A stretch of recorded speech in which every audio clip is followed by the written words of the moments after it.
Chicken দিয়ে এত সুস্বাদু তেহারি রান্না করা যায় সেটা বাসায় ট্রাই না করলে বুঝতেই পারবেন না।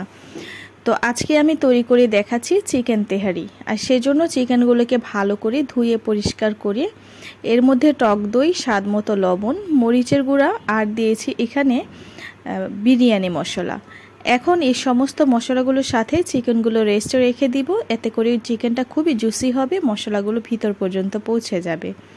অন্যদিকে একটি পাত্রের মধ্যে আমরা পেঁয়াজ বেরেস্তা করে নিব, কারণ এখানে আমরা কাঁচা পেঁয়াজটা সরাসরি ইউজ করব না, পেঁয়াজ বেরেস্তাটা ইউজ করব। সে বেরেস্তা করা তেলের মধ্যে দিয়েছি কিছু গরম মশলা, এলাচ, দারুচিনি, তেজপাতা আর দিয়েছি জয়িত্রী।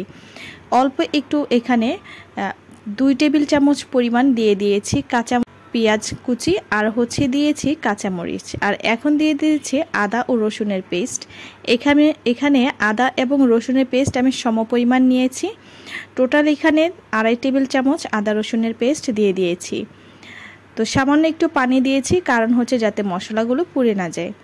এখন সেই মশলার মধ্যেই আমরা চিকেনগুলো দিয়ে দিয়েছি। তো ভালো করে কষিয়ে নিতে হবে।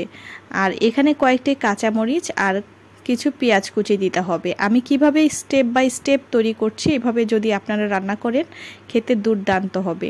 প্রত্যেকটি স্টেপ ফলো করুন। এখন কিন্তু আমি এখানে আরও কাঁচা পেঁয়াজ দিয়ে দিয়েছি। এভাবে আমি বেশ কয়েকবার কাঁচা পেঁয়াজটা ইউজ করেছি। এখন আমি এর মধ্যে দিয়ে দিয়েছি বিরিয়ানি মশলা। আর এই মশলাটা দেওয়ার পর কিন্তু আবারও ভালো করে নেড়েচেড়ে নিতে হবে। আর এই রান্নায় আমি কোনো প্রকারের পানি ইউজ করব না, মানে চিকেনে কোনো প্রকার পানি ইউজ করব না, এখানে মিল্ক ইউজ করতে হবে। আর এতে করে এটা খেতে অনেক বেশি সুস্বাদু হবে। এখন চিকেনগুলো রান্না করা হয়ে গিয়েছে, তুলে নিব। সেই মশলার মধ্যেই আমরা পোলাও চালটাকে দিয়ে দিব।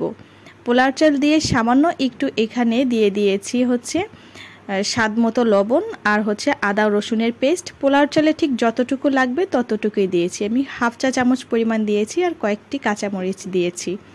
দেওয়ার পর একটু নেড়েচেড়ে এগুলোকে ভালো করে মিশিয়ে নিব। আর এখানে আমি আবারও ইউজ করব মিল্ক। আপনাদের পানির পরিমাণটা চাল যতটুকু নেবেন তার থেকে একটু বেশি পরিমাণ দেবেন। ধরেন 1 কাপ পরিমাণ যদি চাল হয়, সেক্ষেত্রে 1.5 কাপ পরিমাণ এখানে পানি দিতে হবে। অবশ্যই গরম পানি দেওয়ার চেষ্টা করবেন। আর কিছু কিশমিশ দিয়েছি, চাইলে এখানে আলু বুখারা দিতে পারেন। তো এখানে আমি কিছু গাজর কুচি দিচ্ছি, এটা অপশনাল, আপনারা চাইলে দিতে পারেন অথবা স্কিপ করতে পারেন। সামান্য একটু কেওড়া জল দিয়েছি আর আবারও লিকুইড মিল্ক দিয়ে দিয়েছি। দেওয়ার পর আবারও একটু নেড়েচেড়ে ঢাকনা দিয়ে ঢেকে এটাকে দমে রেখে দেব। উপর থেকে পাউডার মিল্ক ছড়িয়ে দিয়েছি, এতে করে এটা খুব সুন্দর ফ্লেভারফুল হবে।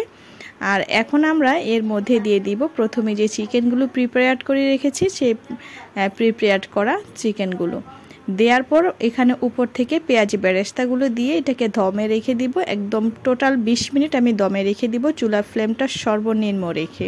দেখুন আমাদের 20 মিনিট হয়ে গিয়েছে। তো আমি একটা পাত্রটা ট্রান্সফার করে নিচ্ছি, নিয়ে উল্টে পাল্টে সার্ভ করে নিচ্ছি। এটা খেতে দারুণ সুস্বাদু।